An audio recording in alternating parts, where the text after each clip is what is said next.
Yo, what's happening, people, and welcome back to the Tiki Taka podcast. We're going to hear hot takes, unbiased opinions, and hopefully have a couple laughs along the way. Now, this has been a big weekend of Premier League football. Hopefully, you guys enjoyed our video last week, the tier list of all of Mikel Arteta's signings. It was a long one, about 2.5 hours. But look, today there's a lot to talk about. But there is no other place to start other than the North London derby. You go give him the little the shirt off shirt. No, that one. I didn't notice that real time. That one is nasty. Let it all work out. Richie Eze, let it all work out on the pitch. Obviously there's a massive storyline there. Derby Day Hattrick hasn't been done in the North London derby since 1978, and we've had these pods before where we've eulogized about nearly every single Arsenal player. Yeah. And we could do that again today, but there's a lot to talk about. There's a lot of different things. There's too much. So, and look, we've got another big fixture at the weekend that will tell us another thing about this team against Chelsea. So there'll be opportunity to talk about some of them. But there are a couple. But before we get into that, obviously, we can just quickly say the back four, brilliant. Hincapi came in, did what he needed to do. Timber's fingerprints, I think, almost ended up on every goal. Yeah, 100%. Zubamendi, other than the mistake, played well. Yeah. So we can let that slide. Declan Rice. Unbelievable. What Declan Rice does. You said that's banked, big games. Yeah. But those guys we can all come back to. Bukayo Saka, again, no goal or assist, but he's balling, he's cooking his fullback. Again, everything's coming down that side, fingerprints on everything. But the front, well, I say four, obviously outside of Bukayo Saka, the other three are the three to talk about. I agree. Deserve their praise today. 100.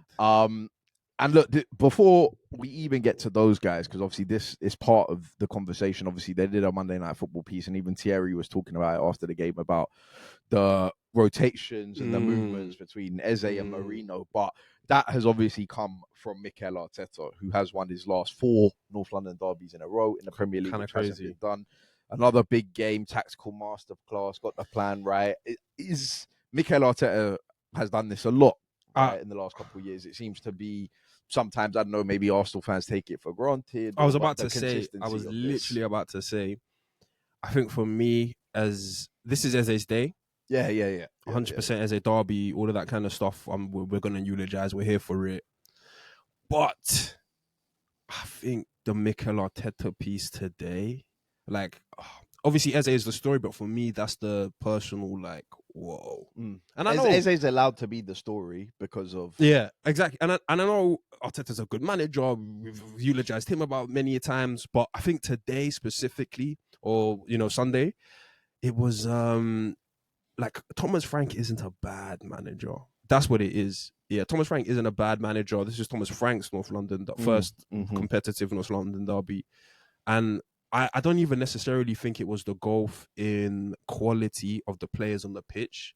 Ultimately, that has a massive part of it. But I really think it's a tactical setup and how Arteta had the boys ready for today. Yeah.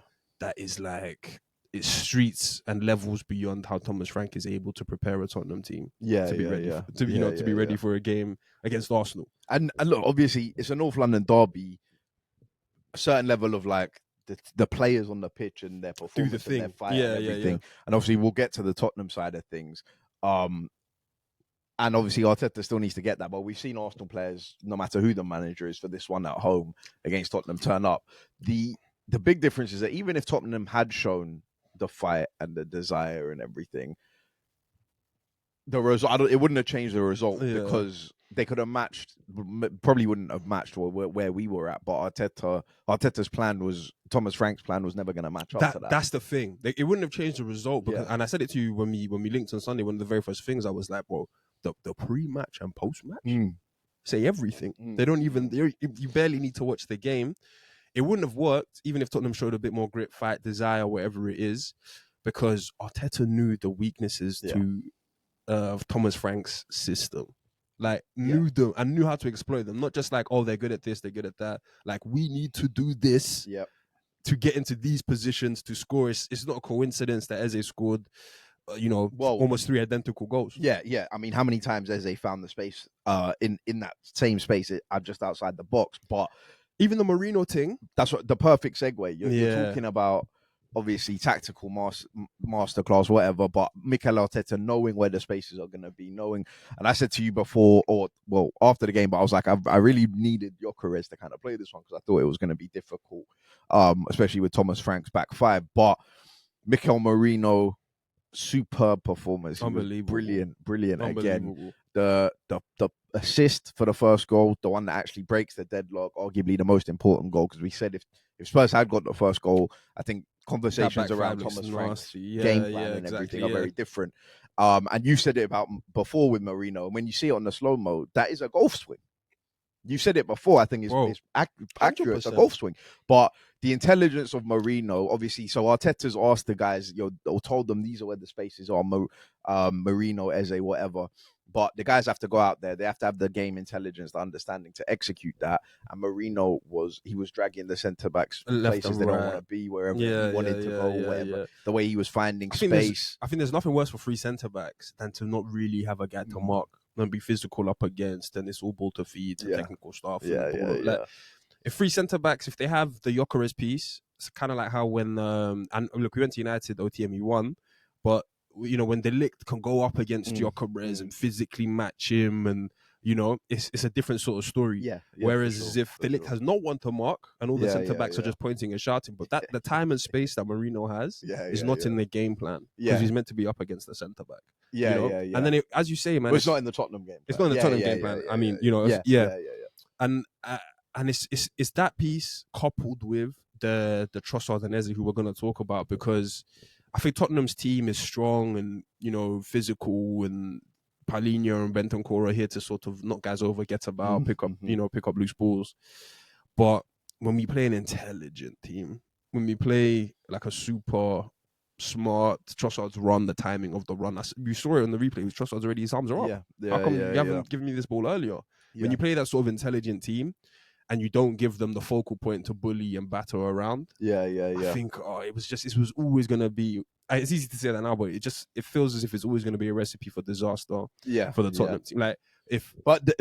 Obviously, again, it comes back to Arteta, because we have seen Mikel Marino play up against guys. But that's when it's a fact. Exactly. It's obviously been a switch and a change, and when, like you say, 3 centre backs, I think there was enough confusion and chaos caused by Marino, Eze, whoever was moving around, that it got to a point where I feel like the Tottenham centre-back started to feel like we need to get tight to someone, right? And then Van der Ven's coming out, he's ending up in Odegaard's positions, and gaps are just forming. I was also going to say on the Marino thing, it's in the road, as you were saying, the rotations, but him, I'll come out to Saka's side. It's on the Odegaard thing. I see that we need to build on this channel, and Saka likes guys near him, so that I can take a body away and all this kind of stuff. So Marino, he doesn't, not in this game, he wasn't really pulling out closer to Trossard. He's always pulling out closer to Saka. I'm going to pull out. And I know that is all Arteta's told him. This is the game. You need to do this. You need to do that. Even it could be Marino. Marino's ready. He's an intelligent guy. No one's doubting his IQ. But it's that kind of in-game stuff where he plays the pass to Saka, and Saka gets gets around his man, gets Bentancur a yellow card, and he's dropped, he's calm, he's in the right angles. I just feel like it's so top level. It's so, and this is a squad player. This is our 3rd choice striker. This is our second, 3rd, 4th choice, midfielder, depending on the team and the rotations on the day and all this kind of stuff. And do you remember how we were, I think we said it on the pod, I was saying how there was a fan question on some pod I was listening to about the possibility of selling Marino this summer because we've signed so many players, and where's Marino's minutes going to come from? I said on the pod, I am not worried about Marino's minutes. Arteta will find a place for a guy like this. Arteta will find a place for a guy like this, no doubt. And just on the you mentioned the right hand side then, and when I watched the game back, it was a lot more obvious to me how much just came down that right hand side. And Timber as well, massive, man. The positions, the rotations, Timber's picking up on that right hand side to find where the space is. Jamie Carragher did his piece on Monday Night Football on our first goal. Zubamendi's the furthest man forward. Yeah. I think Rice has played a pass. Eze's there. Marino's followed it obviously up. behind the ball playing. Yeah. It was brilliant from Arteta, brilliant from Marino. And look, the guy who breaks the deadlock, I called it the most important goal probably to put us 1-0 up in the North London derby. Mr. Clutch, Mr. Big Game player. I mean, what's he been on this season? Yeah. There might need to be a separate pod for Trossard. Like, I mean, we put Trossard, Marino, and obviously Eze, who we'll talk about, all in the A category. Yeah, but Trossard, we said Trossard could be S. I can't. I can't believe because we called it, but it still is just so good every time, bro. I can't tell you how the Trossard squeeze just inside the post, just underneath the keeper's arm, what those goals do for me. Yeah, I can't tell you what those goals do for me. But Trossard has been balling. I think Arteta's in this flow state now where he's just getting very few decisions wrong. Like deciding to not even extend Trossard, but to give him the pay rise and keep him part of the squad and keep him comfortable and happy in the team and this kind of stuff. Trossard's paying him back tenfold for this contribution because I don't need this. As much as I love this from Trossard, I don't need this from Trossard all season. But I do need it if Nani's down and Martinelli's down and and Odegaard is out, and that's when I need it from you, Trossard. And he's here. You see, like there's nothing above and beyond. Exactly. There's nothing to criticize. So if Odegaard comes back and Nani's back and Martinelli's back and they're balling and there's sub minutes for Trossard, or there's cameos, I'm not gonna get onto Trossard at all. Well, you've stepped up when we've needed you to step up. You've been doing your job when we've needed you to do your job, and I don't think he's done. I still think there's gonna be like a March to May Trossard, That's it's classic. Fall off for a bit, and then he's back. And remember last year that he went like 11 games without scoring. Yeah, North London derby winner. Yeah, right back there. So I'm loving everything from Trossard, but more so just I guess what it kind of says about him as a character / personality / football player. He's not moaning, he's not bitching, he's head down, get on with the work. I mean, there's Nani's here, Martinelli's here, guys are coming. I don't get on with the work. Yeah. I'm still gonna. There's no more testament than Arteta saying that it was forbidden. Yeah.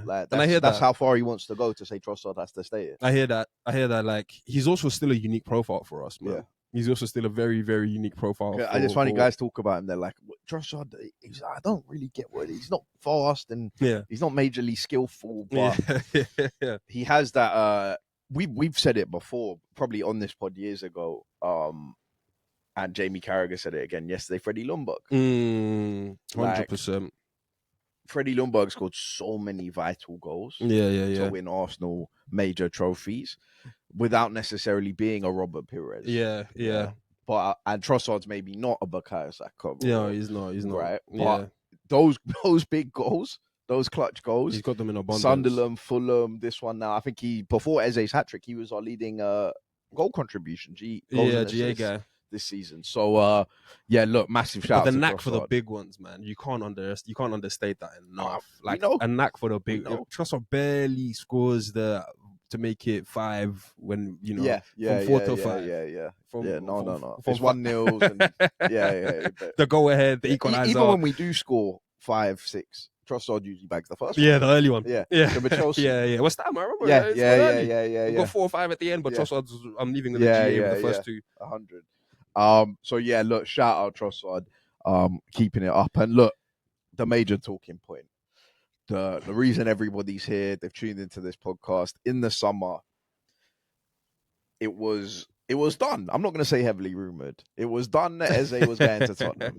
Yeah, it wasn't heavily rumored. He's confirmed that. Yeah. So it's straight out the horse's mouth. So we got the Ornstein bomb. I remember being in Toronto. That's a great driving up to Kingston, and the Athletic have dropped like a 40-minute video. David Ornstein breaking down the Eze saga. And how he's ended up at Arsenal. And David Ornstein literally said that Eze deal was done. Tottenham had the paperwork there. And Eze made one last phone call to Mikel Arteta to see if he could come. And Mikel Arteta had his conversations. He had his negotiations. He said there's a meeting later today. Shout out Havertz. Yeah. Can't underestimate Havertz. Shout out Havertz. He might be back on Sunday, Mikel's saying. So yeah, look, I mean that day on Twitter, whenever when they got, I don't know who the wrestler is, but he's got his leg in the cast. Yeah, and it comes out. Yeah, just comes out. Oh, great day. But look, he was meant to go there, and Tottenham fans were getting gassed. We had some generational pieces of content come out on YouTube from Tottenham fans. Yes, they comes. Arsenal get it done rapid. I haven't seen Arsenal move like that. Really any transfer. Hijack. I can't even say 24 to 40. It was hours. Yeah. It was like 3-4 hours. Yeah. There were like 4 bombers. Remember Tobe said it was Baghdad in his group chat. Bombs. Fabrizio hijack complete, all of it. Sammy's, I've got new information. Personal terms done. This is moving quick. Stay tuned. EM right, Thierry Henry ruled out for the video, the announcement, and then look, a lot of conversations have been had about Eze start to life at Arsenal. A lot of Tottenham fans wanted to put their chest out and say, look, he's not doing enough, and Xavi Simons is catching all this smoke. And all right, cool. I remember the he's 27 tweets. Yep. This is the best version. I mean, Tottenham, when they signed Xavi Simons, let it all work out was the caption. I don't know why Tottenham wanted to get involved. That's how they've like. That is Tottenham. But I don't know why. Like, this was just whatever themselves up. Yeah. And lo and behold, the North London derby comes, and Eze becomes the first player in 50 plus years to score a hat trick. I don't think we can really encapsulate the story. Like, yeah, I mean, obviously released as a player, back all of that, Arsenal. but even just the like. I mean, yeah, that 100% comes into it. I don't know if you can really encapsulate the like first North London derby hat trick. Yeah. And as you were saying, like no one's got a hat trick for however many years, not in the Premier League era. It's all way back when you're going into these records. To like comment on, especially as a boyhood Arsenal fan, and he's on record and all this kind of stuff. The turning down Tottenham goes into it. Maybe even having it would be different if Eze was coming into this game flying. You scored 7 goals, or he has 7 and 3 for his tally, and it's just looking like he's, I can't really still wrap my head around a first North London derby hat trick. Just that in itself. Yeah. Like, I mean, look, they spoke to him after that. We've heard from him before. He's an Arsenal fan. He's always been an Arsenal fan. His whole family are Arsenal fans. I think it's his first career hat trick. Yeah, for any Arsenal fan, he's living out the dream. It's crazy at home, and exactly. So home fans. How do you think Eze was feeling? Yeah, holding that match ball at the end of the game. Man. I mean, first North I know London how he was derby, feeling. like, I know exactly how he was feeling. He was feeling as if it would be how we would feel if we scored a hat trick. I made the right phone call. Yeah, well, yeah. Like 100%, it will be how we're feeling. But I made the right. But this is why I made that. Forget about all of that. Just being an Arsenal fan and scoring a hat trick in North London. Even a winner, bro. Yeah, exactly. Even a winner. So Thierry Henry's never scored a hat trick. Aubameyang's never scored a Saka. And that's his first Premier League hat trick. As I said, it's just he can blank for the next 2 and be 3-3. Yeah, for North London derbies. He can blank for the next 2 and still be 3-3. Yeah, I mean, but look, like, is this why we signed him? This is why we signed him. This is why we signed him. This is why we signed him, and this is why he signed for Arsenal. It's like that conversation I had with you about Declan Rice and how like. Declan Rice has leveled us up, no doubt, but we've also we've taken we've taken him to the dining table that he wants to be at. Everything is where he wants to be. He's competing for titles non-stop. He's a better player now. Yeah, agreed. And I think it's that for Eze, we signed him to be the difference in these kind of games or all kind of games. Yeah, and he signed to be dining at the top table. He wants his goals to mean I go 6 points clear. As opposed to like I'm in the pack. I've scored 3 goals, 2 goals. I've won the game. We're still 14th, 15th, 12th, 10th, wherever it is. So it works both ways. 100%. We've signed him for the like X factor. I can just kill games. I think Arteta was talking about it. Like he said last year we didn't have just a game changing. Yeah, exactly. A game changer. Exactly. We spoke about how. I don't think we'll ever see Odegaard score a hat-trick for the club. And it's not an Eze versus Odegaard thing. It's just like Eze he plays the position different to Odegaard. He's not a high touch, high volume, I need it guy. But if it comes across to him, He's making sure that his touches are valuable. Yeah. I mean, the first chance that he sets up for Declan Rice in the first minute is already heat. It's flames fresh off the bat that sets the tone. We're here to play business. Tottenham recede 5 yards.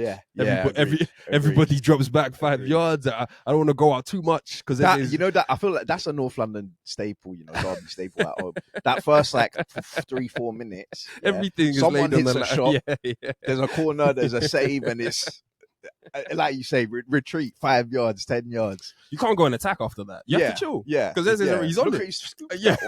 Over, and it's Rice. It's Rice. You've got two sixes in there in front of your back five, and Rice is breaking the line. Manager's told you about being defensively resolute all week. You've gone for a 5-back and getting through the first 10. Yeah, there's an early chance in the first 3 minutes. We should be 1-0.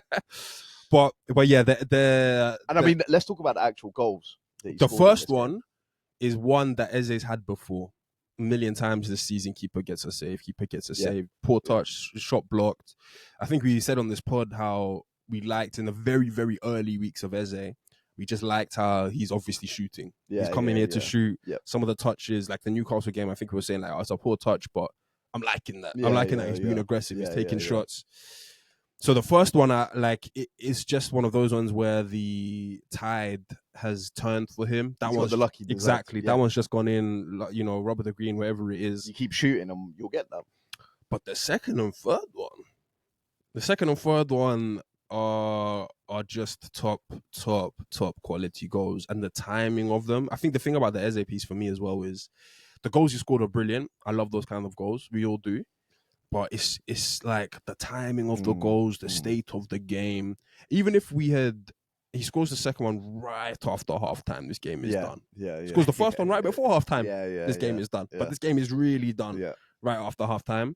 And then even if the game had Tottenham scored that goal that they scored, but I think we can all agree there wasn't much coming out of the Tottenham team. We can't do that. We have to put some respect on them. No. But I wasn't fearing. Tottenham scored the goal that they scored, and Tottenham scored just on that moment. Tottenham scored a brilliant goal. Yeah, but shout out Richie. Richie Land, all of that. Yeah, but I don't feel as if they didn't have anything. That was gonna but still for Eze to come back and really get the vibes back up, cement the thing. Because I don't think many, if any, really other Arsenal players score the second goal. The second goal off their weak foot as well. The way he's curled that into the bottom corner. Yeah. But at 3-0, I showed you the tweet. We know what Arsenal players do when they're 3-0 up at home. It's just craziness. Just stupidness going on in their head. We make it 3-1. At 3-1, last year before, 2 years ago, it just ends 3-1. Yeah, and it's nervy. And it was a bit nervy for 5-10 minutes. I see what you mean, but it ends 3-1. But it ends 3-1, and it's just kind of nervy till the end. Eze, with the coolness, the calmness, just his aura, his attitude. Yeah, 100%. It's just, when that ball comes to him, I'll almost say that if that ball comes to anybody else, Udogie's not on the floor. That's the aura, the kind of thing that I'm talking about. That ball comes to Eze, and somehow Eze just has this thing. Gary Neville called him Brazilian, whatever. His first touch is just left Udogie skating, sliding. Bro, it's class, man. And then buries the finish, coolness. It's just top. And that thing of when the ball falls to the right guy, those mini moments when Udogie's on the floor and Eze's taking his first touch and he's setting himself for the second one, I can't tell you. Those feels, because this I know. We know. We know. He's got time and space. He can pick his corner. I know. 100%. And that's the thing about Eze, man. But in the same way, ball striking is next level. In the same way that we know the second one. The second one, it's not so much that he's he actually kind of the first touch kind of bounces. It's not like he Arteta says that though. Arteta's it doesn't matter for Eze, bouncing ball on the floor. And he's getting pressed. But he still adjusts, and we know that Eze can do that. Where do you think he goes from here? Obviously, this is one that fans were saying, Arsenal fans, and Eze will probably be telling himself, I just got to kick on and push on and all this kind of stuff. But I'm not expecting a hat-trick every week. I'm not expecting a hat-trick every big game. I'm not any of this kind of stuff yet. I don't even necessarily think that Eze is a GA man, even though I know he needs to get GAs for Arsenal. I don't necessarily think that like Saka's had a great game today, no GA. I think we can have those kind of games from Eze, where his imprint is all over the game. Yeah. But where do you think he takes this now? Do you think it's like the arrival of a like second star next to Saka, where it really is the 2-man step? How do you just think it elevates for Eze from here? Well, I think Eze is gonna keep improving, keep getting better. Like you mentioned earlier how Tottenham fans were saying he's 27, whatever. Yeah. Like he's finished at 27. Yeah, exactly. Like Eze's come to an Arsenal team. He's spoken about the culture. He's spoken about the environment under what we can all agree is a top manager, right? Who's going to make him better, who's going to develop his game. I think Eze's still looking to get better. I think there was going to be a period of downloading the package. Yeah.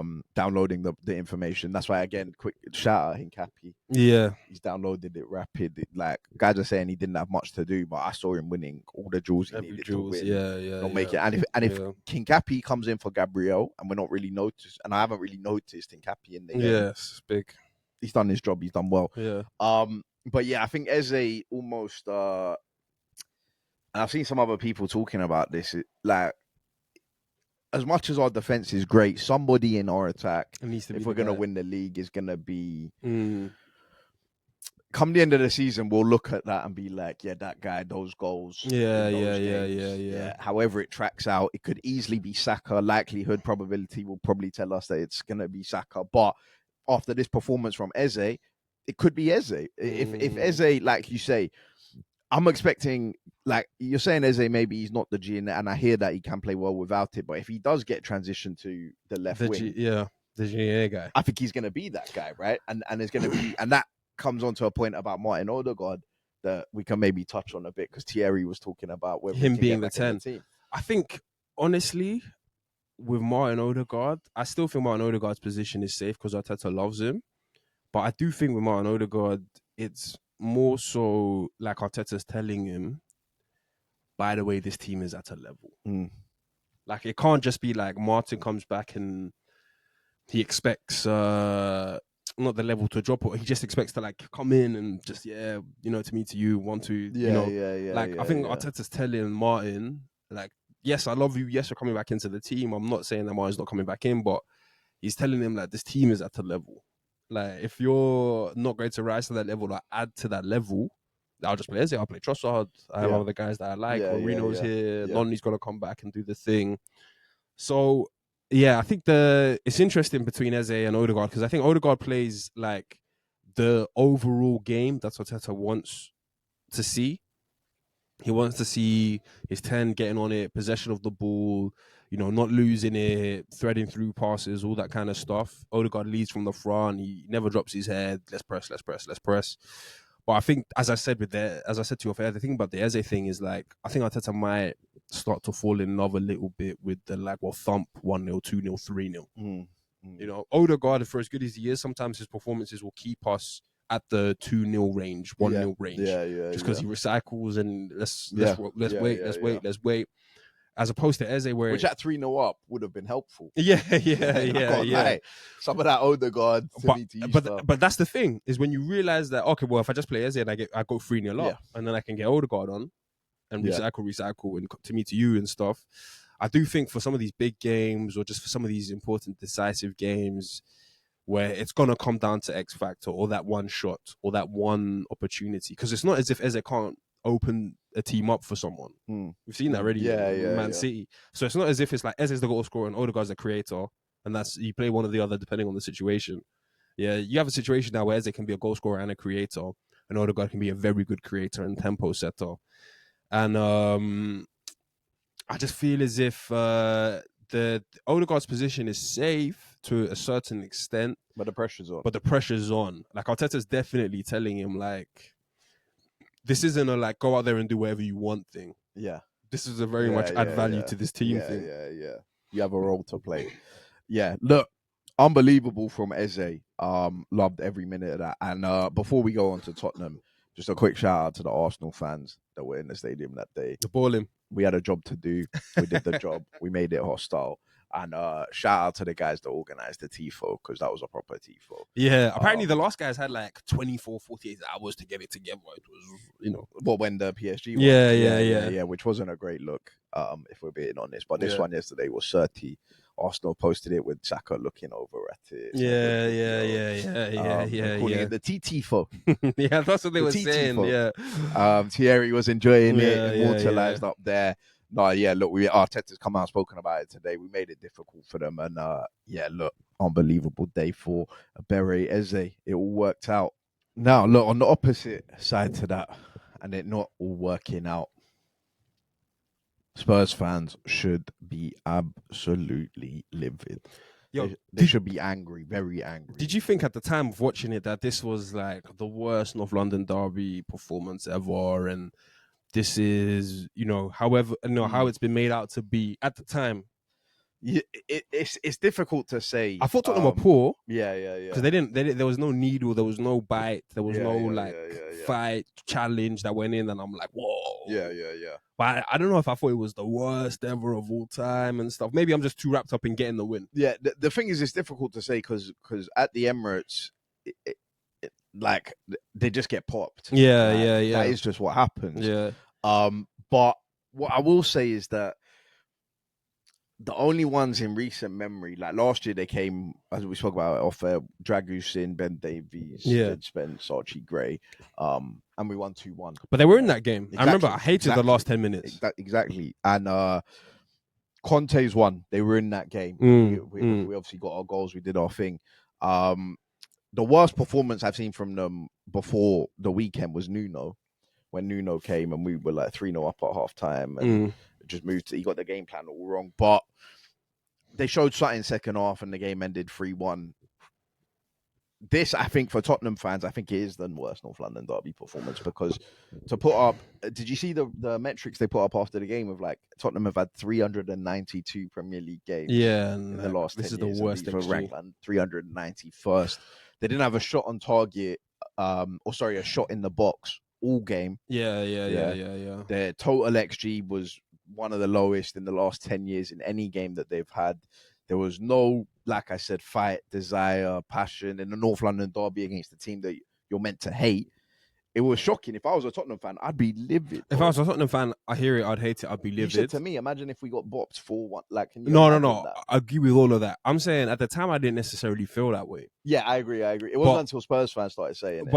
And when Spurs fans started saying it, and then I'm looking back at the game or how it went and how I feel, and I'm like, yeah, like normally in the game, there is some jeopardy. And I know Tottenham scored in this game, but it didn't ever really feel like, and even when I really wanted to win and Richarlison scored that goal and there's still like 30 minutes left on the clock and stuff. Yeah. I wasn't really feeling as if this might turn around. Yeah. Even the 3-2 that we had last year at their place, we were 3-0 up at half time, but they get 2 goals back.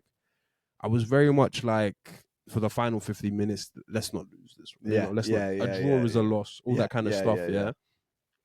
I just wasn't necessarily feeling at this time, and I agree. Tottenham fans have every right to be livid and upset and be angry because how many games now versus competition top 6 sides, London derbies, do you just let like amble by? Without a shot. Yeah, without a shot, without anything, without fight, desire, hunger, whatever it is.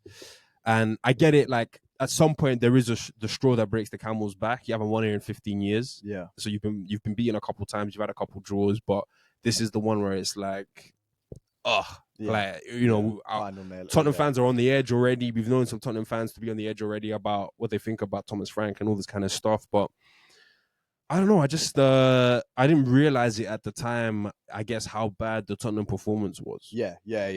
Same because we're just so I just wanted the win regardless. And Arsenal's performance, but look, and Tottenham fans have been saying this. You don't have to go there. No Tottenham fan. Yeah, so they had to win the game. Chelsea just scored. Enzo scoring some big goals. Yeah, it's given. Look, no Tottenham fan thought that they were going to win there, and Les Ferdinand said on the pre-match, he was like, he spoke to loads of Tottenham fans. They all said, "No, we got no chance." But some fight, some desire, right? But so you don't have to win, but like you say, compete.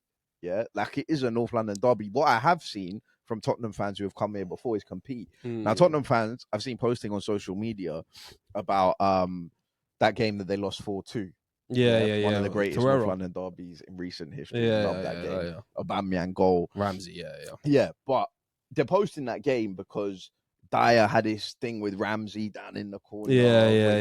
Get back on the bench, whatever he said. 2-1 up. Dyer's giving it to the fans. Yeah. Cool, you lost the game, right? You can lose at the Emirates, as Tottenham fans are saying, but there's something, you've shown something.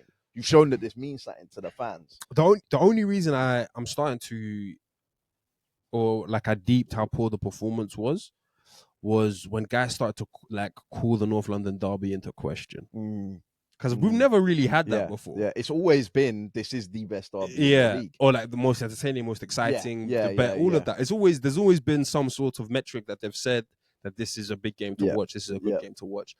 Only up until this year have I heard the narrative of this is one-sided and this always goes one way. But you look at the last 7-8 North London derbies, home or away, and Mikel Arteta's just doing a job on them. Squeeze neck. So it's starting to look like that. And look, the record at the Emirates, we know is like that. We know it's like that. Yeah. But I've just never heard that before of like, what is this derby anyway? And you know, comparing it to Liverpool Everton. Which is mad. That's not been this derby. Yeah, exactly, right. And look, it epitomized as well. He's missed. Not even so much that the derby's being called into question, but you seen Vicario's interview? I saw Vicario's interview, yeah. It's damning. They're saying that's exactly, same guy came out, said the exact same stuff after the Chelsea game. He's coming out and saying there was no fight. He said it like 4 or 5 times. Just have to apologize to the fans. Said it like 4 or 5 times. Why? Why, bro? Like, that would annoy me even more.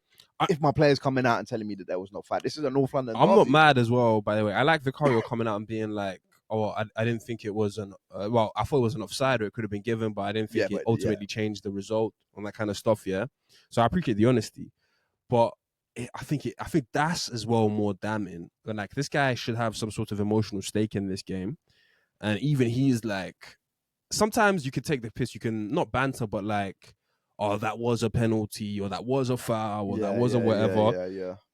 But when you start saying like, it didn't really matter. Like, whether you gave that to us, but to be fair, if he does that, he's making excuses, isn't it? And I hear that. And I think that was but you can make an excuse at 2-1. You know, you can make an excuse that, the reason we lost this game is the ref has made decision. You can, but I think he's made the right call not to, because they were going to get battered anyway. I agree with that 100%. But that's my point. Is I think it's different when the players themselves, are like, I don't even feel like putting up a fight here. We know what happened out there. Managers and players, how much is that the referee's decision a bailout for the poor performance? Slot used it for the City one. You would have lost that game anyway. City were the better team, but Slot is, I can't believe it goes. You rally the troops. You get the guys on board. You start telling guys this is the propaganda. If it wasn't for that decision, we would have had something in that game. But it looks a bit mad when you lose 4-1. That's my point. Now, my point is exactly that, where it's like, you've got guys in the dressing room, in the game, in the feels of the derby, in the heat of the action, who aren't even, if the guys in the heat of the action aren't gonna like put up a fight, that was a red card, that was a foul, that was a this, that was a that. As a fan, you have no leg to stand on. Guys in the game aren't saying that. You know, Robertson is still talking about the Van Dijk. You have something to stand on. But Tottenham fans, they wouldn't have stood on that. They would have just killed Vicario even more. What do you think it says about Frank, or just sort of Frank's time? Well, look, I mean, his setup, playing 5 at the back. I mean, look, I didn't want Jed Spence to play, because I think Jed Spence defensively, if he's playing well, he can do all right. He had a shit show, but Trossard just took him one. Play smart footballers versus Jed Spence. No one's gonna out. Apart from Nonny, he's got the burst. No one's gonna outlie physical. You know. But looking back on it now,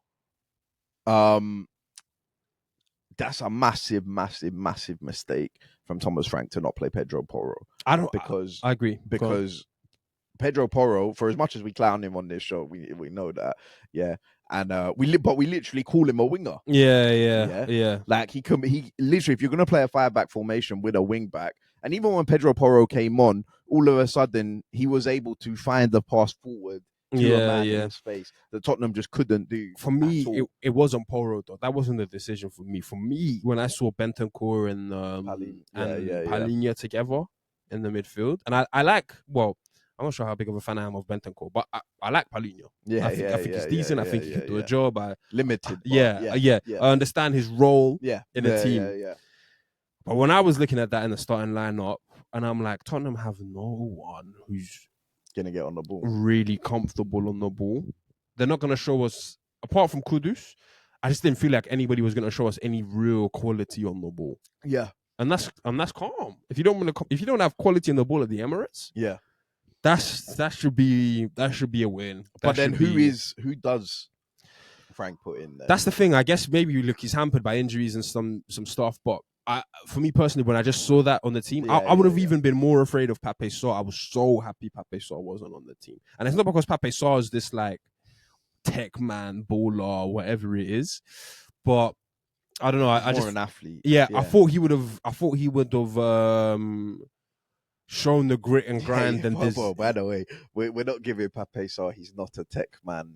But he's limited as well. Yeah, he's limited. No, Pape Sarr is very limited. He's not like, I wouldn't say he's like better on the ball. No, but it's not necessarily that. It's just that I knew from Palhinha and from Bentancur, under the rise pressure, under the press, these kind of guys, that's going backwards, that's going sideways. If I don't have to show personality, I won't show personality. Yeah. But did you see how Lewis Skelly folded?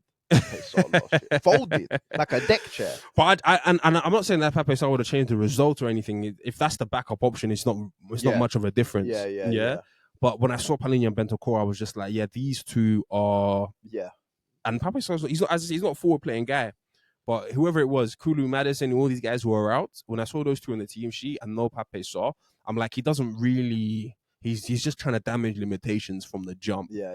And I like Thomas Frank still as a manager. I know Tottenham fans got their questions on Thomas Frank. I still think there's a role. He's a good manager. I think he's a good manager, and I think there's a role for Thomas Frank in the league. I'm starting to see I don't know. It can kind of be damning if Tottenham is too big a club for you. Yeah.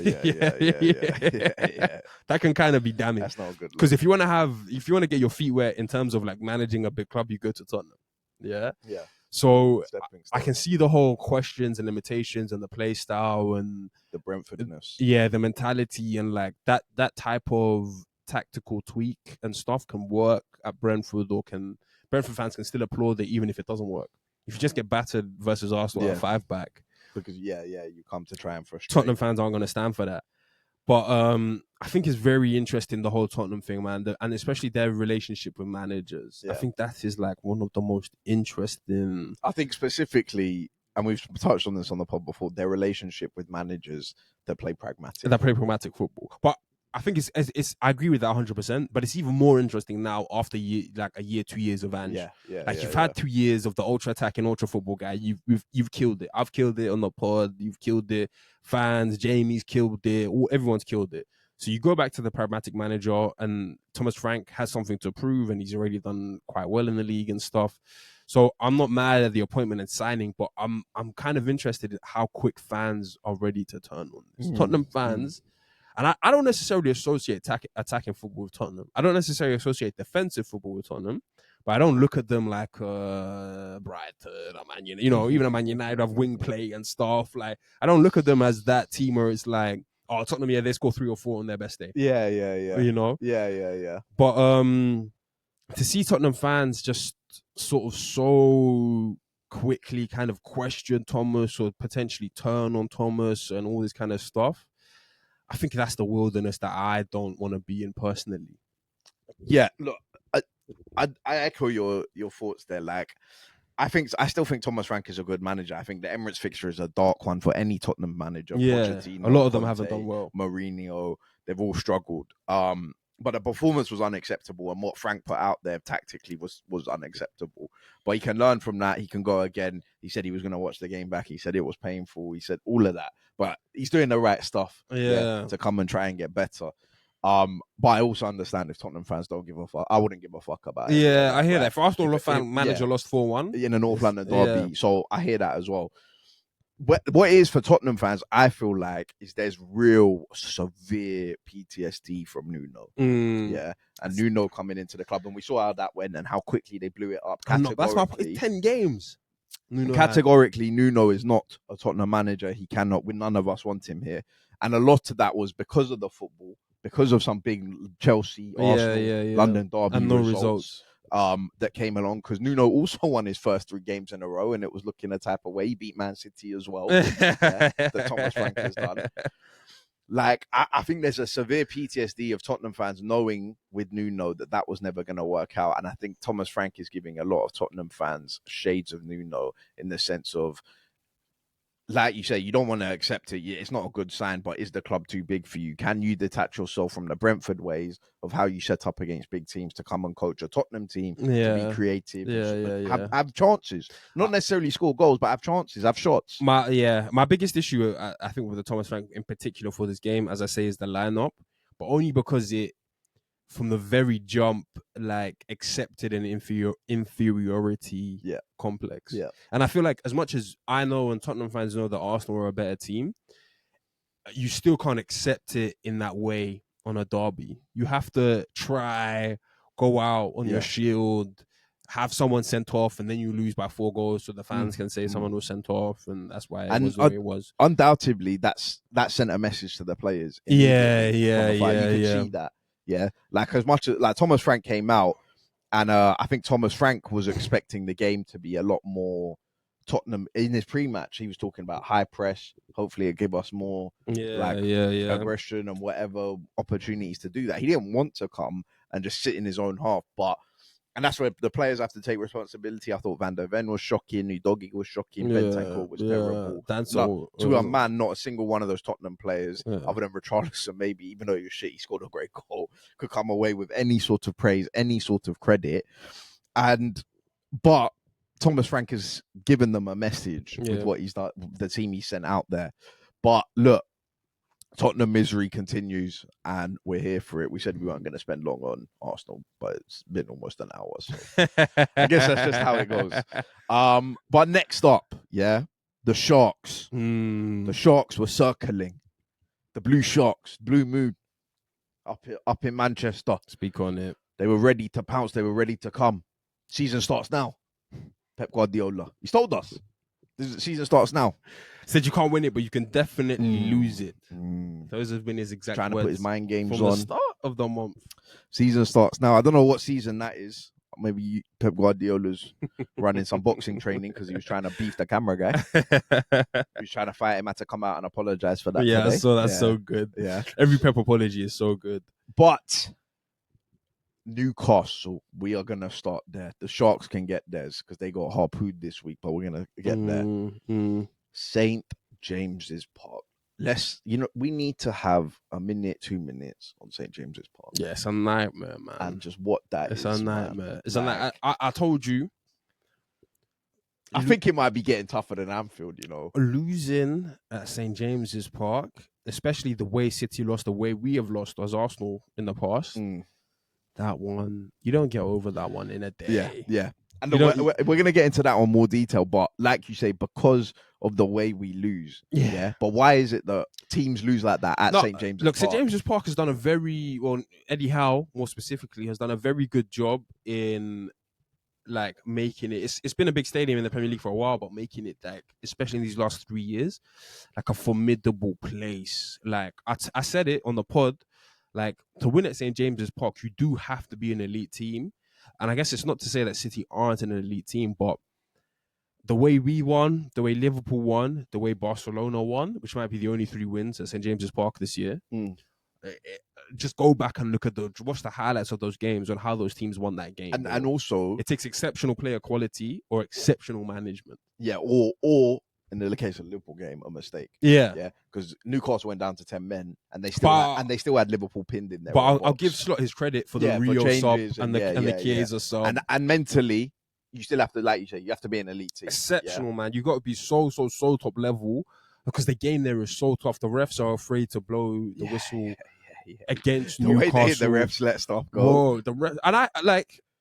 Look, I hear it, man. I'm to be sort of... The Newcastle fans They deserve that though. They create that atmosphere to force the ref to do that.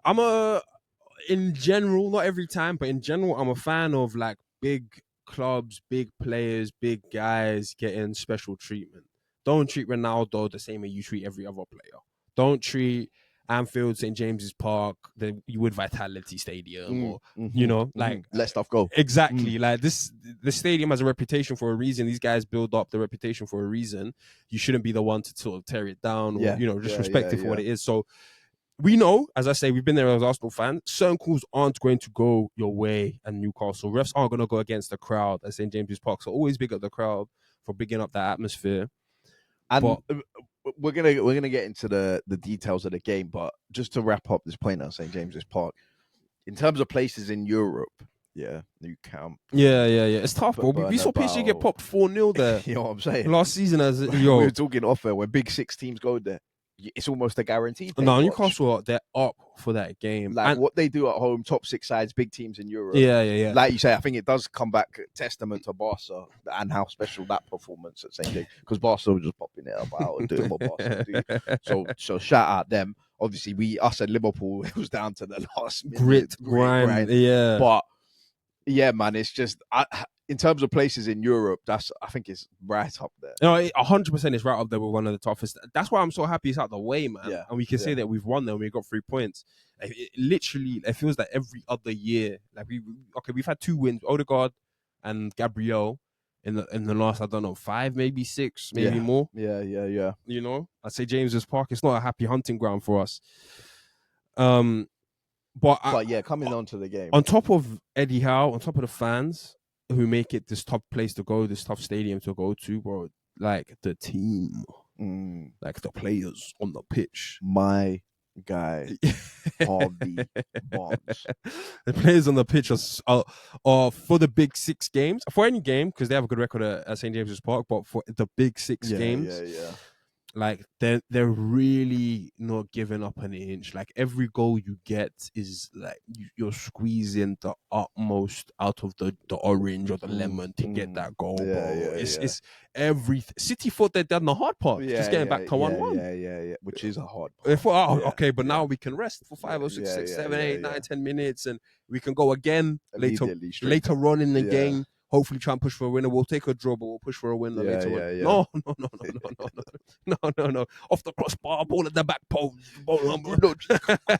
I'll beat guys in the air. Yeah. Come on, Harvey Barnes touchdown, back kick. I mean, look, they bring it out. Let's speak on it, because it was a controversial game. Yeah, big time. Now, City fans are talking about the Phil Foden penalty. Yeah, which I don't think is a penalty. He's taking his shot and the contacts happened afterwards. We've seen those not given. Exactly. I agree. They're talking about the Malik Thiaw handball. Yeah. I don't think it's handball. Even his hands are tucked in, even though his hands here, but his hands are tucked in, so I don't think that's handball. And they're talking about the offside and where the lines were drawn and whatever.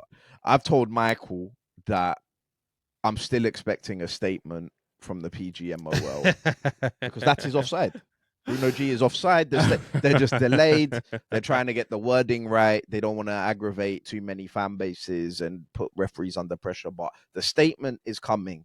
Mark my words at the time of the pod. The statement is coming because Bruno G is offside. He is offside. I saw it with my own eyes. I don't need to see it again. Wherever they draw the lines from, wherever point of contact with the football, he's offside. But that contentious one, that takes 6 minutes. Exactly. Yeah. 3 decisions. Yeah. Was Joe Willock and the football out? Yeah. Why can't we get a camera to see if Anthony Gordon's hands offside? in the back of Gabriel. What's a push? But the third one, the Joe Linton is a foul. Yeah. It's 2 hands in the back. If you want to say Joe Willock and the ball hasn't gone, if you want to say that you can't get a camera it's 2 hands in the back. See. Exactly. And look, City... I mean, Newcastle missed big chances. City missed big chances. It was a great game. It was a great game to watch. But you saw the emotions. We saw Arteta come out after when we went there, and I'm talking about these 3 decisions. It's a disgrace. It's a disgrace. It's the best, meant to be the best league in the world. Yeah. Pep Guardiola's beefing the cameraman. He's in an argument with Bruno G. It's like Pep lost it. Yeah, he lost. He lost it. I understand why Pep lost it, because you've just done a whole speech about how the season starts now. You've just done a whole speech about how the season starts now, and now you've started on a loss. So the other 3 losses or 2 losses, you don't want to count those because that's just pre-season. And Yeah. Whatever. But now that the season started, and you've said you've played one, lost one. And look, so those controversial moments, and on the balance of the game, I'll just give it to Newcastle. I think they deserved the win, but it's close. It could have been a draw. It could have been a draw. Right? There were chances either way, but I do think that City, it could have been a draw 100%, but I feel like with the Newcastle St. James's Park fixture, unless you win the physical battle to some extent or get your respect, maybe not win it. Because Joe Linton is tough. Tiao, he's looking. Tiao. You know, but unless you get your respect from the physical battle POV, it'd be tough for me or a casual or a neutral to say, oh yeah, you know, you were the better team or you deserve to win it or whatever it is. Don't Foden had his chances and all these guys had their chances. Harvey Barnes had his chances. He got his goals, but he had his chances.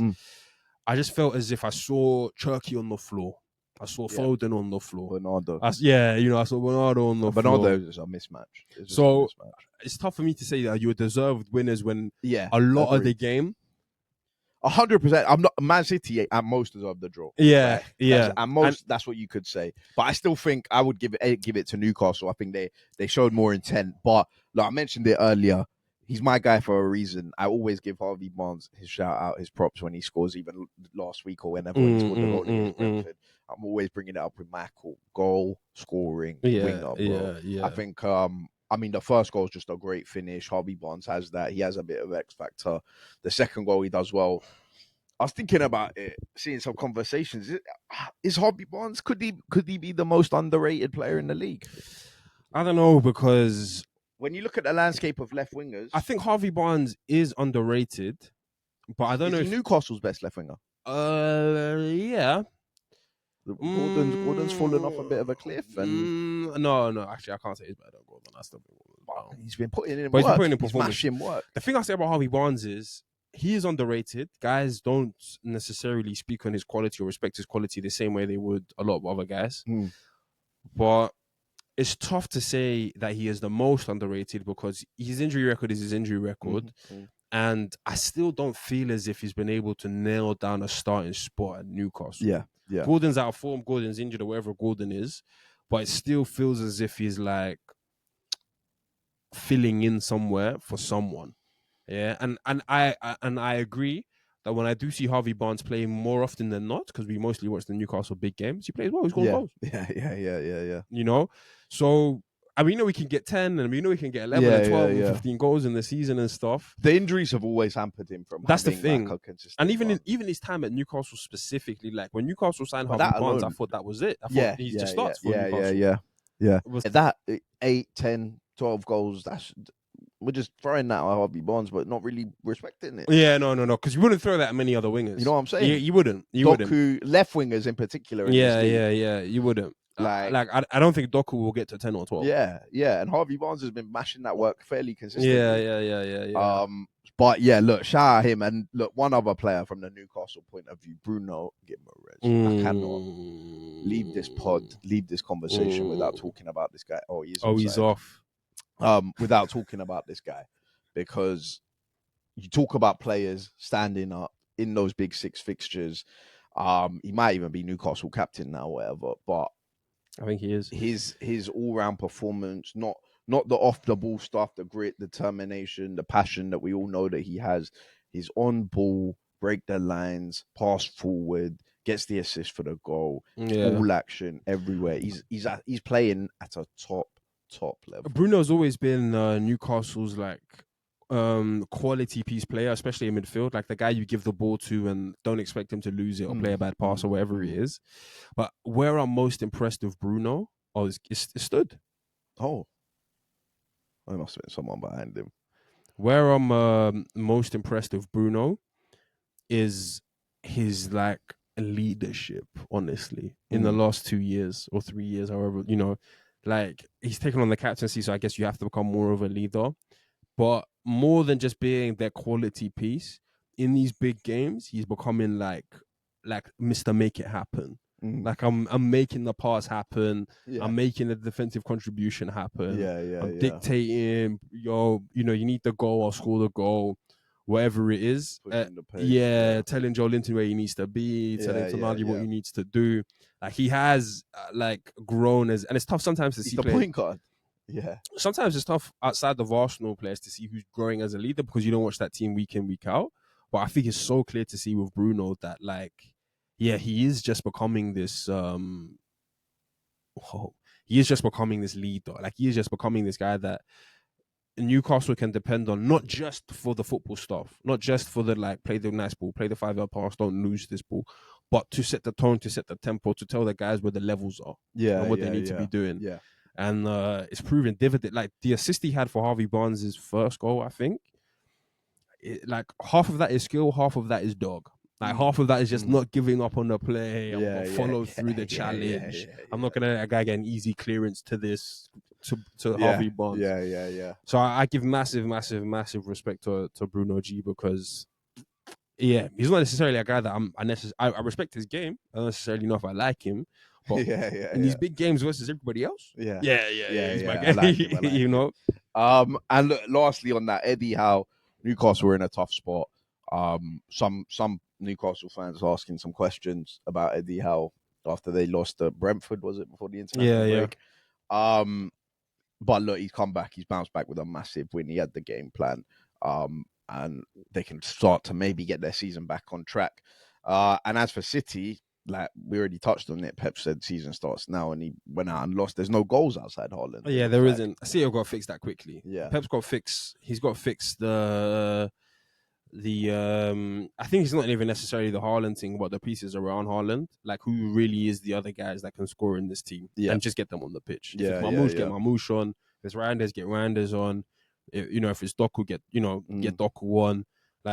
You might need a stint, and I really rate Bernardo Silva's thing. No disrespect on Bernardo Silva, but you might need a stint where it's I need you on the bench for a little bit just to get goal scorers on the pitch. To ensure that we have a goal lead, 2-goal lead before you come on. Yeah, agreed. Whatever it takes, bro. It can't be if Haaland doesn't score today, we don't win the game or we lose the game. Because by the time you figure that out, Arsenal could beat you. Agreed. That's something they need to sort. And look, that's a problem that Pep, I'm sure, will address. He'll try and deal with. He'll try and work himself out of. But some managers in the league, they can't work themselves out of some problems. They've had time actually to deal with the issues. They've had time. They've spent money, more money than Pep and Man City. They've broken transfer records twice, and some managers can't raise the level. They can't deal with Sean Dyche, real men at home. Yo, this is one of those ones where, I know how bad this was because I watched the game, but I don't think I really deeped how damning this defeat was until I was really starting to hear all the stuff, the facts and figures after the game. When I remember that Nottingham Forest have had 3 managers this year, I have to remember that. Nottingham Forest have had 3 distinct, different managers this year. They were 19th in the league. Yep. When they turned up at Anfield on Saturday. That team can't come out with 3 points. 19th. Can't come out with 3 points. At Anfield. 3 different managers and 19th in the league, and they're going to get a clean sheet. That was their first clean sheet all year. All season, that was their first clean sheet. Come on, bro. Come on. No, the underlying figures, the overlying figures, the figures in front of your face, all of the figures. And look, Liverpool are now 11 points behind.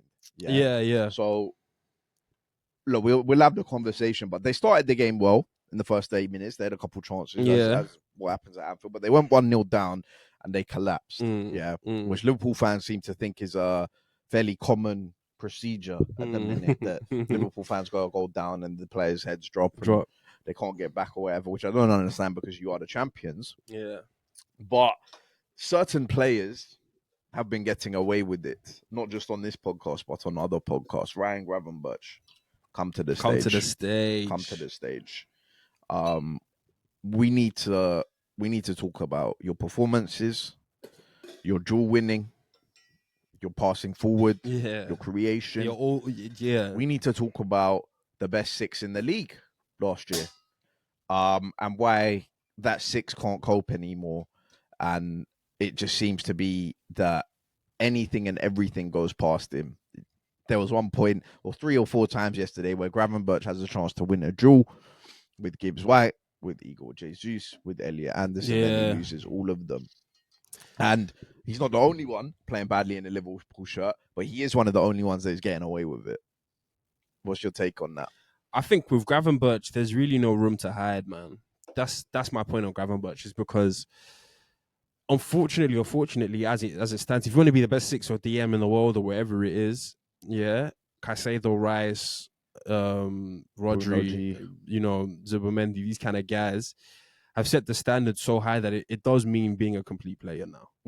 Like, no one's expecting Gravenberch to come away with 10 goals, 5 assists, but there is a level of, there's no excuse for you to be like, oh, well, he's a DM. Yeah. So he can't contribute. He can't contribute in the game, And I'm not even necessarily here to kill him on the GA thing, because I think the other points are more important. No, but that's what they were telling us last year. But if you want to say, just full stop, if you want to say best DM, best 6 in the league, there has to be a level of, even Casemiro has it, a level of goal scoring, important goal scoring, big goal scoring.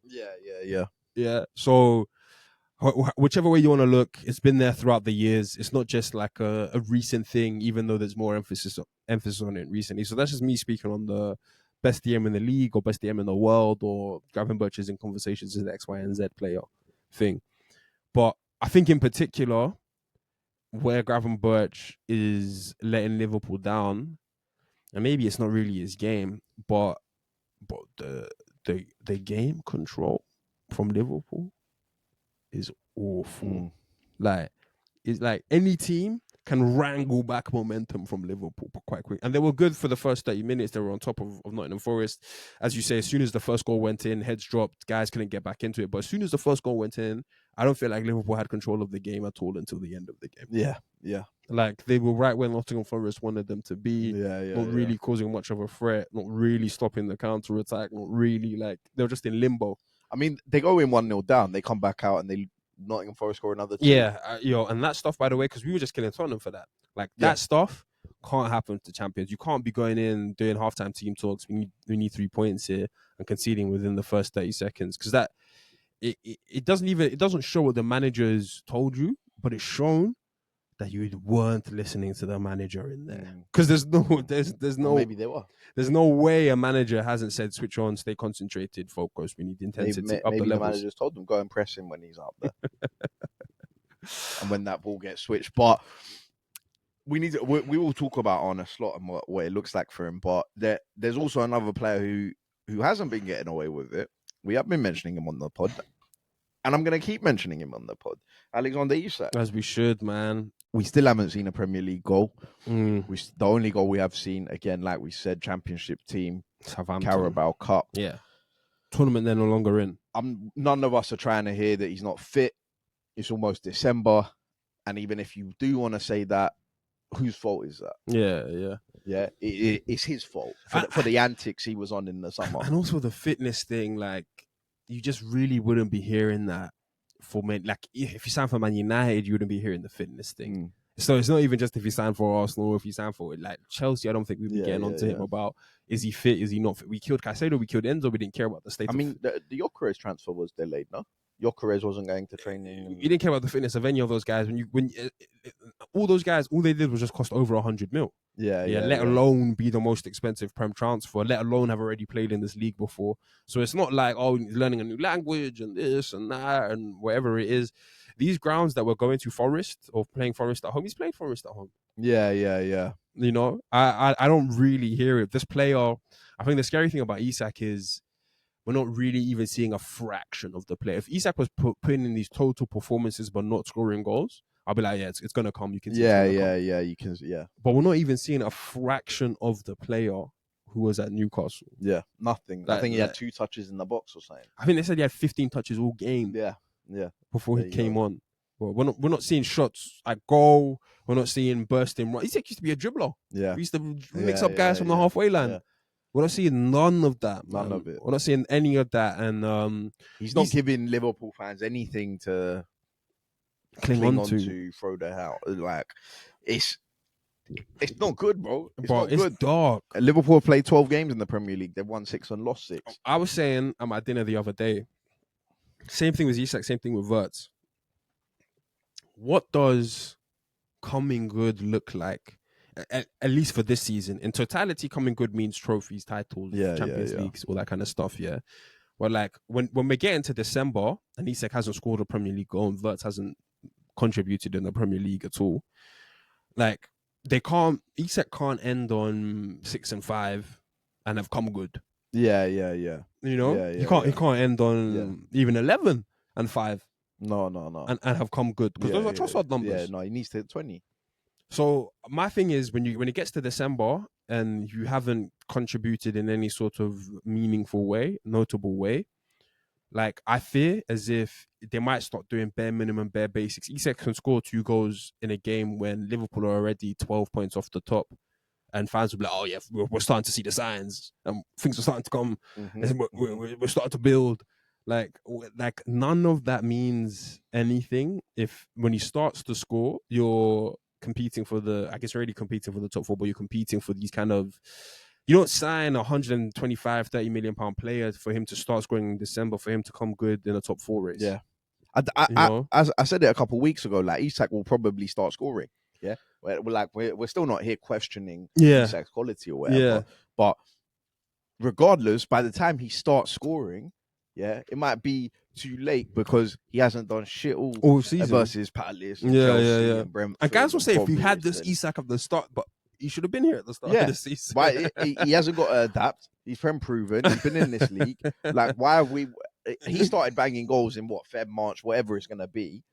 But Liverpool are already out of the title race by then because Isak wasn't banging when he was supposed to be banging. I just wonder what that looks like for I guess Liverpool fans. If you're here, if you're in the chat, like, what does coming good at this point look like? What does that physically look like for Wirtz and for Isak? And for Wirtz, it's a bit more of a difficult one because Isak, you can just say if he's scoring 20 goals. Yeah. But Wirtz, for example, Wirtz is a bit more of a difficult. I hear it. It's definitely a different issue to Isak. But look, overall, on a slot, Liverpool fans are really, really asking questions.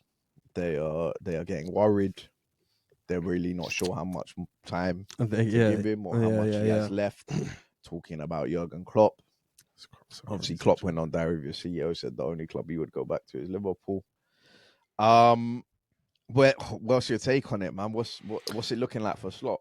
I don't think Slot can be sacked / should be sacked. Now, I'm not here to say that he can't be sacked at any points in the season, because I do think if you get to like Feb and you're still dwindling in 10th place, like it's too much now.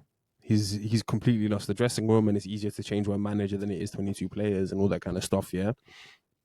But I am very much like, as everybody is, I was saying a crisis a couple of weeks ago, but this is very much like, oh, well, we're starting to look at you now, Slot. And I hear it for Liverpool fans who are saying he's won the league and he should be given the season regardless and all of that kind of stuff. I do definitely hear sticking with a manager that's won you the league. I don't think that can be underestimated. Yeah. But I think for me, the damning thing with Slot is the international breaks, bro. Like, you've had chances to fix this. You've had the weeks apart. You've had times to get players back. You've had to prepare for tactics, one game. X's and O's on the whiteboard and stuff. Now, every game from now until Feb is just going to come thick and fast. Yeah. So if Slot can't really, with the international breaks and stuff, get better consistency out of his team, then I start to worry, man. And I worry how it's got here in the first place. I don't understand how, and I don't think Slot has lost the dressing room, but I don't understand how a manager who's won the league in the previous season can lose 6 and 7, because that isn't a player quality thing, man. Yeah. Like, when you didn't have your signings, you were able to get a tune out of guys to never lose 6 games in the season. And look, with the stats will tell you that Liverpool are one of the worst defending champions this season that we've seen. But am I surprised that a Dutch guy isn't in the details?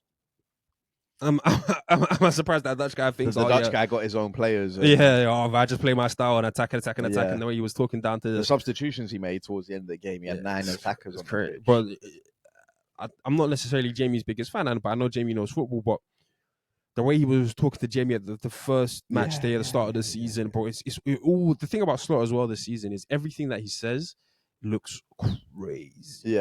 Like a week later, 2 weeks later, it looks crazy. Yeah. He was on the whole, we're just going to go forward, we're just going to attack, this is our thing. We questioned Frimpong, we questioned, those kind of small, diminutive wing backs in the league. So a lot of this is Slot's doing, man. Liverpool never spend 500 million a summer. Yeah. So they can't spend 500 million, be 11th for Jan, December. Closer to the relegation zone. But look, I'm with you. Overall, look, he is a manager that's won the league. He won the league in his first season. So there's respect hold on for that. Yeah. And I don't think you're talking about sacking him now, or at least if I was a Liverpool fan, I wouldn't be. But again, agree with you.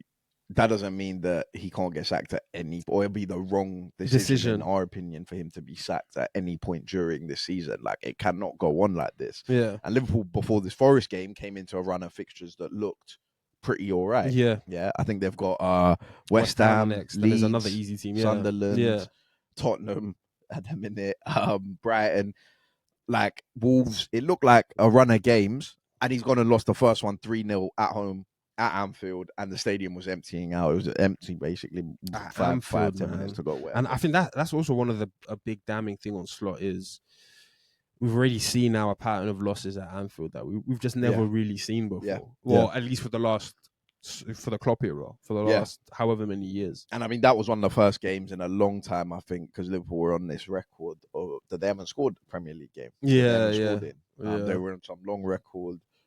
Where they and it's Sean Dyche. Like, Sean Dyche is a good Premier League manager. He's a competent Premier League manager. Yeah. And some of Sean Dyche's most impressive wins don't look like a 3-0 win. It's not necessarily how his thing is set up, bro. Like, his thing is set up to blow teams out. It's away from home. Yeah. It's not set up to blow teams out the water. So there's no disrespect. It's not talking down on Sean Dyche's thing. It's just that there's certain managers who you can't be getting blown out of the water by. Yeah, like if that game had been 1-0, the Murillo goal from the corner and masterclass defensive on, I'd be like, cool. Sean, he's got you. Yeah, and he can get you. Yeah. Still, not really away from home. Yeah, but cool. We'll let it slide. Yeah, but like you say, he's gone there. Could have been 3 or 4. He scored 3. Disallowed goal as well. Bro. That shouldn't have been disallowed. But look. Liverpool, it's a sticky one for them. They're 11 points off the title. Done, yeah? Done title talks. Yeah, I think Liverpool are done. Because we were saying the other day how we weren't really ready to confirm it. But I think Liverpool are done. I think, and it's not so much. It's November. It's not so much that they're even 11 points off. Yeah, but the losses are too much. They've lost twice at home now. Yeah, which is mad for Liverpool. It's November, bro. If you lost 3-0 at home to Forest, anyone.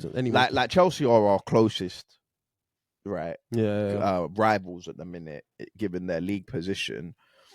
But I'm like, unless there's a miracle, I'm 100% sure that Chelsea aren't going to win the league because they lost at home to Sunderland. They lost at home to Brighton. Yeah. It's not so much about from a winning points gap. Positions. Yeah, it's not so much about a points gap or whatever.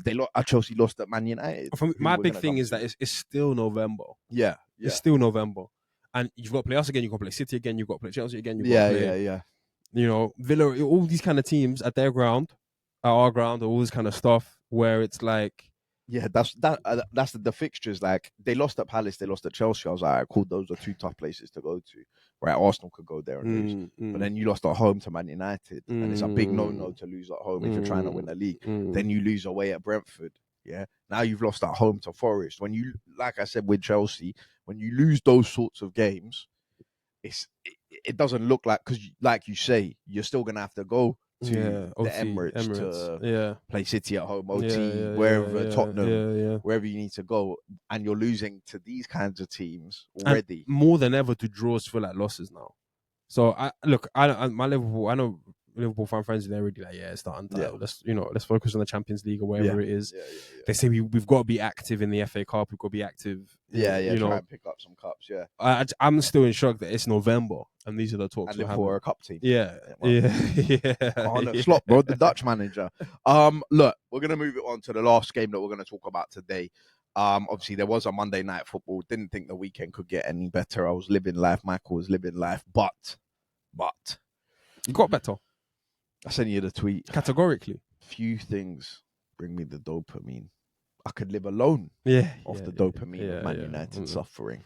Yeah. And that was emphatic. Everton went to Old Trafford on the Monday night. They started well. Before Idrissa Gueye got sent off. Yeah. What do you think of it? If you haven't seen it, go and watch it because I was laughing watching it live. Idrissa Gueye was sent off for slapping his own team. Yeah. I think it's it's a funny one because I don't really care. Like the ref could have done nothing. Yeah. And I wouldn't have been here. Oh, you should send him off. Yeah. It wouldn't be a talking point. Yeah. Like so, I don't. But because he has sent him off, I'm like, you know what? Like, I don't mind it. I don't think the ref should. Because it affects the game. And I'm of the opinion that but I'm actually alright with it. I'm of the opinion that I don't think it should have happened. I think a ref just got to be smart and manage the game. Idrissa's, if two players are proper scrapping, throwing hands, Bowyer and Dyer. Yeah. Because by the time the ref's coming across, Idrissa's already walking away. Thanks to Jordan Pickford. It's over. Yeah, respect to Jordan Pickford. Because Idrissa Gueye was gonna. And I need to bury an agenda with Jordan Pickford, by the way. But my thing is on the thing is really just like. I was very annoyed in the moment because I thought, well, you've just ruined Everton's chance. It felt like, as I say, I'm all for big teams getting a big decision, and I get it if the Premier League want Man United in a top 4 race. Yeah. Like I get it. So I'm kind of like I hear it, but my thing is once guys start saying letter of the law stuff, and if you look at the technicalities and the wording, then I know someone's getting checked. Gaslighted. I know someone's getting checked. As an Arsenal fan, I've been there myself many times. If you start saying letter of the law and the wording, what does that word mean? What's the definition of negligible and all this kind of stuff?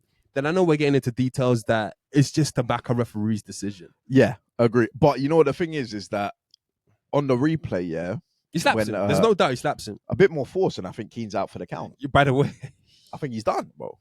A bit more force from Garner Gator. The way he could get Keane's head. Yeah, I was about to say, I did find it funny. Gary was like, it's just a tap, but you've seen Keane's head through a foot. And on top of that, which makes me think like, yeah, cool, I'm relatively calm with the red card. Michael Keane didn't back him once. Did Michael Keane go, or the Everton players go to the ref? No. The teammate. He told him to use his head. Michael Keane, he's seen the card and he's gone like this to his own teammate. So look, I don't think the Everton players were too pissed. I do think Michael Keane's at fault though for the initial. Idrissa has to take some blame, but I do think that it's not just that Michael Keane's not stepped up to receive the pass. He's done nothing after the guy's latched on. Bruno's latched on to the ball. To block it. It's almost as if he's wanted it to be an Idrissa mistake. Yeah. Which is probably what annoyed him. But I rated David Moyes a lot for coming out afterwards. David Moyes was like, I quite like that. I want and even Ruben Amorim came out and said that he wished his players would do that, which is quite damning. He said sometimes when my players lose the ball, I wish they would fight each other. And said that it wasn't a red card. But after that, Everton were brilliant. They were still brilliant before that. They were brilliant after that. I thought it ruined the game. And then after about 20 minutes, I was like, oh, maybe the ref's done Everton a favour here. Because you don't actually have to worry. You don't have to worry about attacking. You've got your goal. Drisby Hall, banger, screamer. But that came after the red card, didn't it? That's what I'm saying. Still had to go in. But I was looking at things and I'm like, oh, well, actually, you have what you need here. And you can, David Moyes can go into his shameless bag.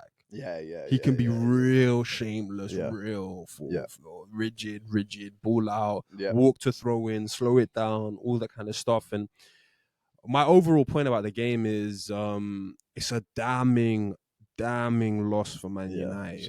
A damning loss for Man United, because I was already of mind that Man United I can even sort of champion your wins because it means nothing. Like, I don't really think you're in a title race or any sort of race. Yeah. So if you win a game, you're more or less doing Arsenal a favor, beating someone.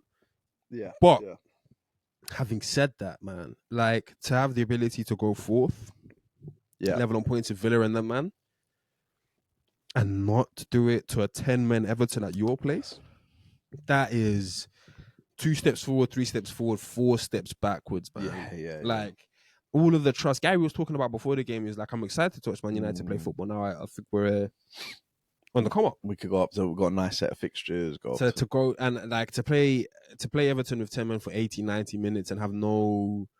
And you know it's worse as fans when you come back from an international break. Man United fans already can only watch their team once a week. Yeah, no. Where you come back from the international break, you've had to wait till Monday. Storylines are developing already. Yeah, everybody's playing. Yeah. People have picked up their 3 points. You've seen your rivals Liverpool lose. You've seen your rivals Man City lose. Right?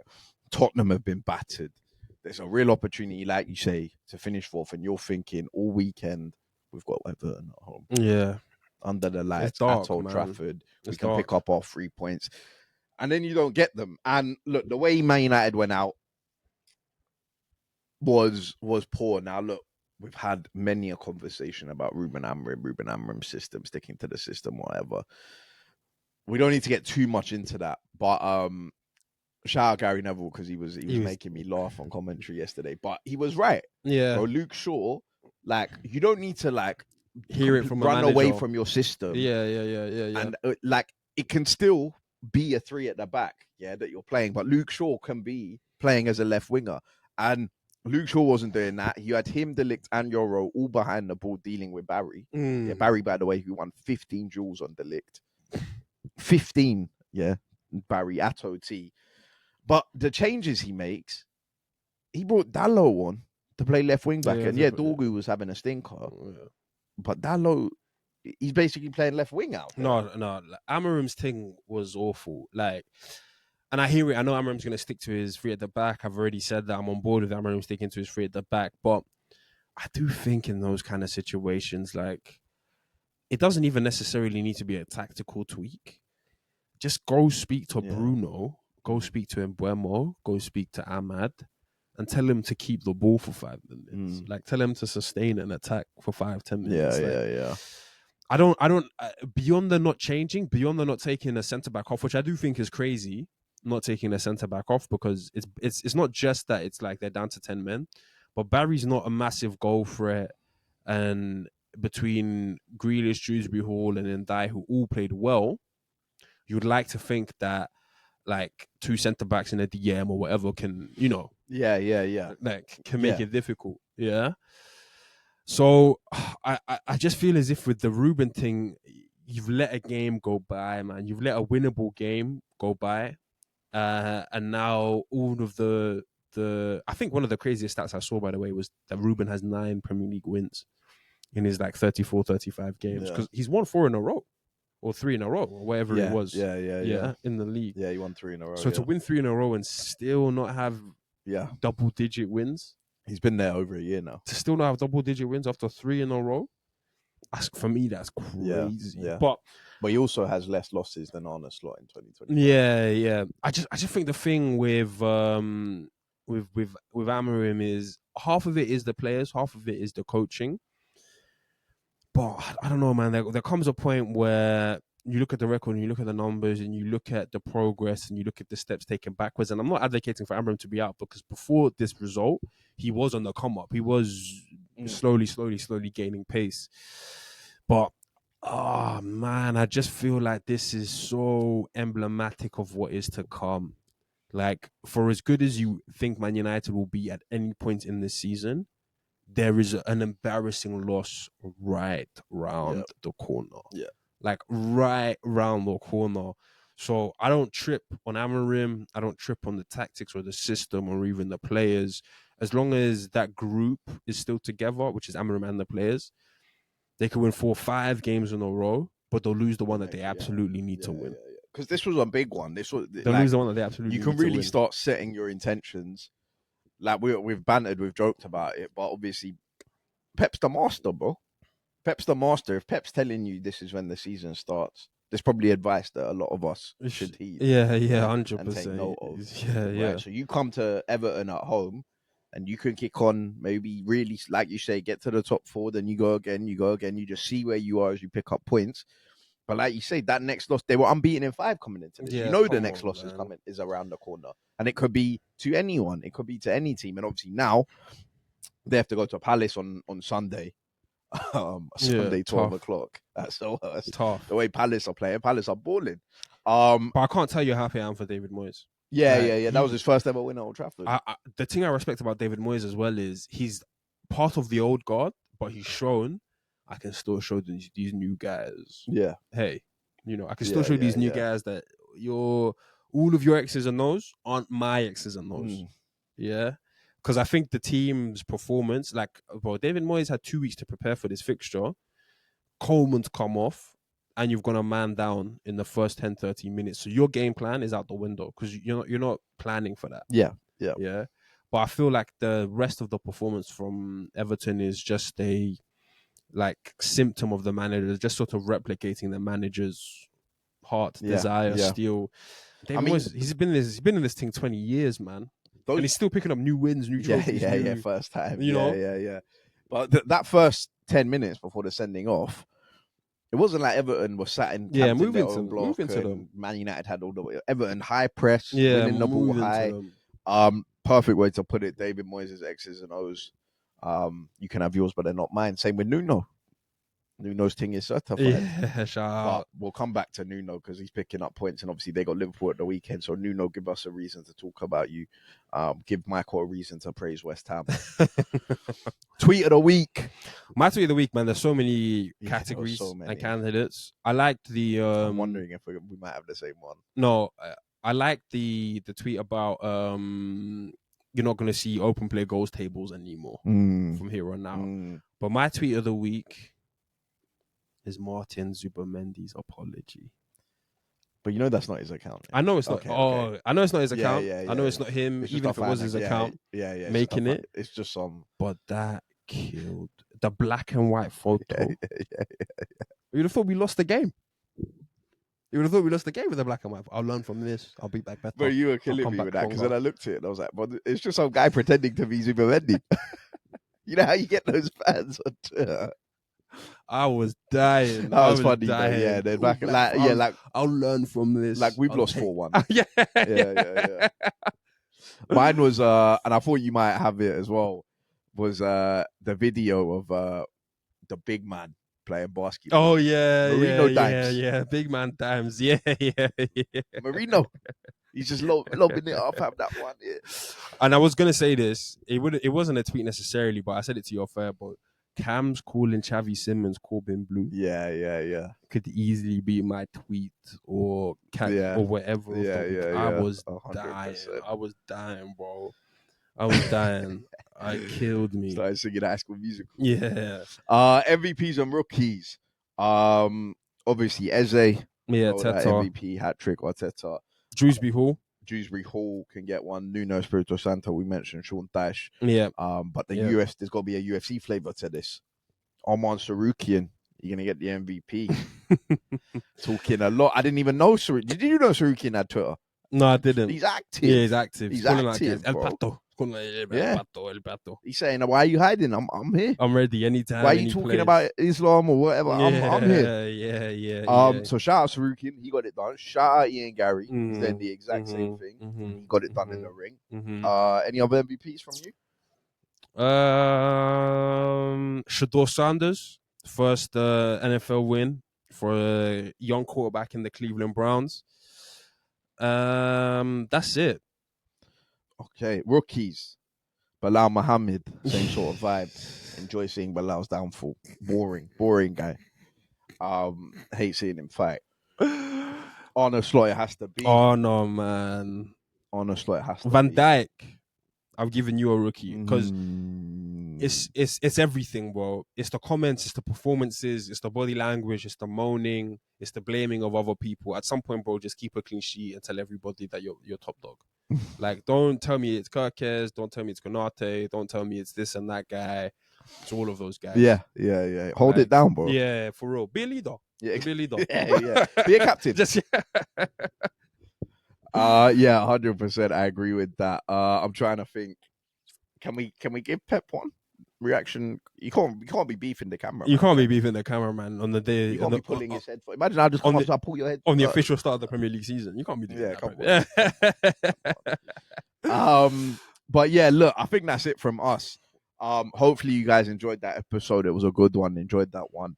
A lot of good results this weekend, and we've got another big weekend coming up with some good fixtures. Like, comment, subscribe. Let us know if there's any video ideas you want to see. Let us know if you think Liverpool are out of the title race. But we've got some Champions League football to go and watch. Yes, sir. So, thank you guys for watching, and peace.